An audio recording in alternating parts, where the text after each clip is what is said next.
The art of any battle in life lies in balance, santulan.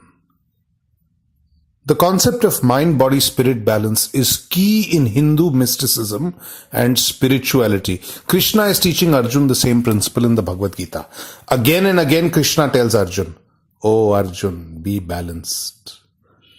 Be steady, be stable, be steadfast, self-controlled, calm, undisturbed." Now it's almost like a tightrope walker. You know, tightrope walkers who have to keep themselves from falling to either side while at the same time moving forward.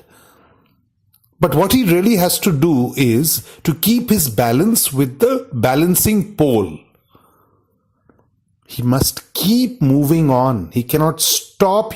No matter how great the peril of falling, he moves on to get to the other side. So about maintaining balance, it's all about seeing both the negative and positive as they are. But do not get disturbed by either side. This is what Krishna is telling Arjun. Do not get disturbed. To ensure that you do not fall to either side, maintain your mind in the middle. Be watchful. The art of watchfulness is the art of balance. The way you observe things defines how delicately, how expertly you can walk the tightrope. How expertly you can stay calm, balanced, undisturbed, santulit. Now, in our everyday lives, whether we are leaders, whether we are part of a team, we confront puzzling situations that potentially unbalance us. In relationships, we feel unbalanced, whether it's personal relationships, relationship with peers, seniors, juniors. But a great commitment is required to keep the balance. And the essential thing Krishna is saying is that see yourself as pure consciousness, which remains undisturbed by material events, on the one hand, and by disturbance of thought or emotions on the other hand. Arjun gets emotional. He gets weighed down by thoughts.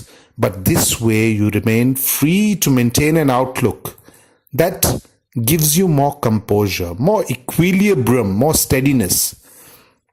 Man's work situations are like a very disturbed ocean, a sea upon which we have to keep our boat afloat, no matter what. Now, this does not require us to fight with outer circumstances, but simply find enough balance within to stay afloat, to be in a state of inner harmony. This allows us to work with calm and in utmost peace, because it is only in inner peace that we can remain in the center. So it is a question of centering yourself internally. If you are centered internally, you will also remain centered and steady on the path that you are walking. All your interactions and relationships at work, in your personal space, will become more balanced. So inner equilibrium leads to outer equilibrium. Emotional, mental, spiritual stability are the keys to stability as a person. In the field of materialism, the ability to maintain balance between work and relaxation gives rise to balance. The problem with the world is that policy making, implementation, communication, international communication, business communication all tend to escalate into rather unpleasant situations. But this is primarily because the element of balance within leaders, within people goes missing. They precipitate and worsen situations because of their lack of inner equilibrium. They shoot out a nasty email, hold a nasty press conference. They say something which is not required at the spur of the moment, which has repercussions which affect people, unpleasant repercussions. So the world has become a very unbalanced world on the whole, in every way, simply because the speed and ability to communicate has increased manifold in the past few years. The inner psyche of man has not kept pace with that speed of material technology. So immature behavior comes on display much more. Maturity is all about maintaining steadiness so that people respect you. Respect is a byproduct of such steadiness. This is what Krishna tells Arjun. He says you will lose respect also if you do not act with balance. especially in a leadership role, this is very important. This question of respect coming as a byproduct of inner balance of the leader. There needs to be a harmony between what we individually do, what we do and what we say. This is the real means to actual success and to be respected as a leader, as an individual. Else one loses credibility. So both material and spiritual balance are key. Now the biggest problem is that people function out of ego. They should not be doing so, because ego is the quickest way to fall, to lose balance. You know, that old metaphor is of Humpty Dumpty sitting on the wall. Now Humpty Dumpty has a very large head. He has a very big ego. He cannot maintain his equilibrium, his balance upon that high wall. He falls and nobody is able to fix him again. So this is a very, important metaphor from popular culture. It's funny, but it echoes what the ancient message has been of the ego being the quickest way to fall. Drop the ego and prevent the fall. Now, even if you look at the workplace situations, it's rather complex, both structured and unstructured.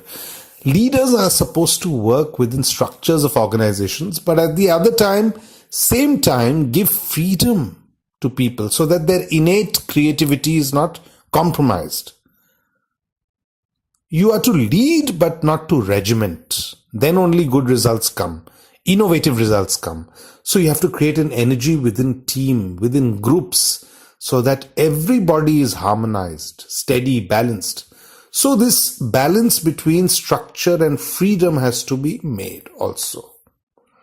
Now coming back to the tightrope walker, we learn the lesson about balance. The person who's walking the tightrope has to be deeply relaxed within himself. If there's a disturbance in his relaxed state of being, he's sure to fall.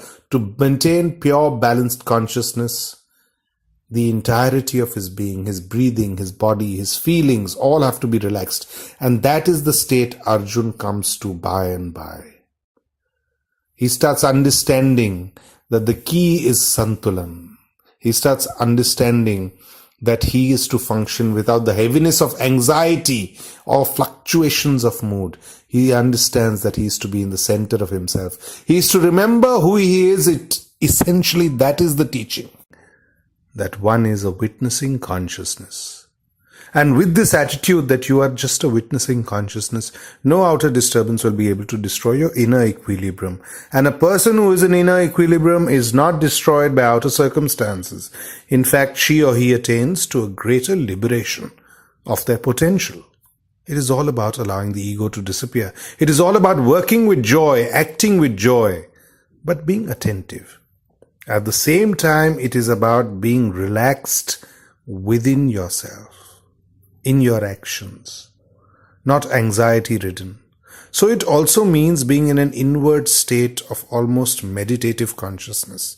This allows you to be internally relaxed, restful, ensuring that you can move on with bliss, with energy, with your entire vitality, and reach your goals without failing.